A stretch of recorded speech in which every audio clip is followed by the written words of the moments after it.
आज हम लोग बसंत भाग 2 कक्षा 7 के लिए हिंदी की पाठ्यपुस्तक से पाठ 2 हिमालय की बेटियां पाठ का प्रश्नोत्तर करेंगे, इसे समझेंगे। इसके लेखक हैं नागार्जुन जी। नागार्जुन जी ने जब हिमालय की यात्रा की तो वहाँ पर उन्होंने बर्फीली चोटियों से निकलने वाली नदियों को देखा। उन नदियों को उन्होंने माँ, प्रेयसी और बहन का रूप दिया, माना। कैसे नदियाँ ऊंचे ऊंचे बर्फीली पहाड़ियों से निकलते हुए अटखेलियाँ करते हुए आगे बढ़ती है, घाटियों से होते हुए आगे बढ़ती है और सूक्ष्म रूप से विशाल रूप धारण करती है, इसका वर्णन यहाँ उन्होंने किया है। कई सारी नदियाँ जो हिमालय से निकलती हैं, जिनमें प्रमुख रूप से गंगा, सिंधु, ब्रह्मपुत्र, रावी, सतलज, ब्यास, झेलम आदि नदियाँ हैं।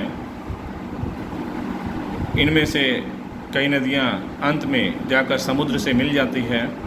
इसलिए लेखक ने हिमालय को ससुर और समुद्र को उसका दामाद कहने में थोड़ी भी झिझक नहीं मानी है।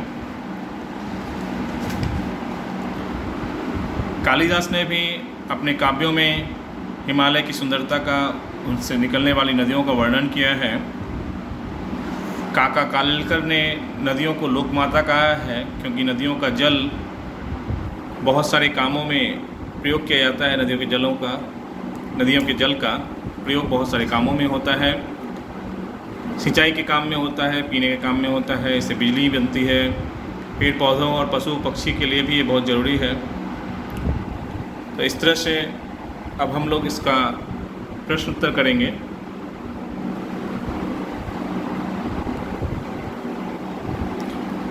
हिमालय की बेटियां। पहला प्रश्न, नदियों को माँ मानने की परंपरा हमारे यहाँ काफ़ी पुरानी है, लेकिन लेखक नागार्जुन उन्हें और किन रूपों में देखते हैं? उत्तर है, नदियों को माँ मानने की परंपरा हमारे यहाँ काफ़ी पुरानी है, लेकिन लेखक नागार्जुन उन्हें बेटी, प्रेयसी और बहन के रूपों में भी देखते हैं। दूसरा प्रश्न है, सिंधु और ब्रह्मपुत्र की क्या विशेषताएं बताई गई हैं? उत्तर है, सिंधु और ब्रह्मपुत्र हिमालय से निकलने वाली दो प्रमुख एवं बड़ी नदियां हैं। ये नदियां दयालु हिमालय के पिघले हुए दिल की एक एक बूंद के इकट्ठा होने से बनी हैं।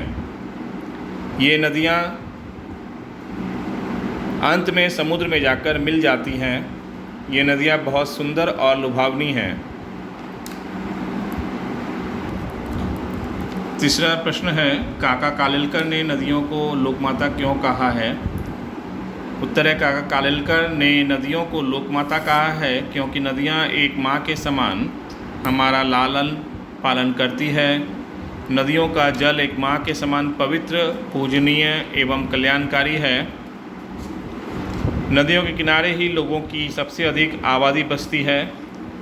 नदी का पानी खेती, पीने, बिजली बनाने आदि कार्यों में इस्तेमाल किया जाता है। पेड़ पौधों एवं पशु पक्षी के लिए भी यह बहुत ज़रूरी है। यही कारण है कि नदियाँ हमारे लिए लोकमाता के समान है। चौथा प्रश्न, हिमालय की यात्रा में लेखक ने किन किन की प्रशंसा की है? उत्तर है, हिमालय की यात्रा में लेखक ने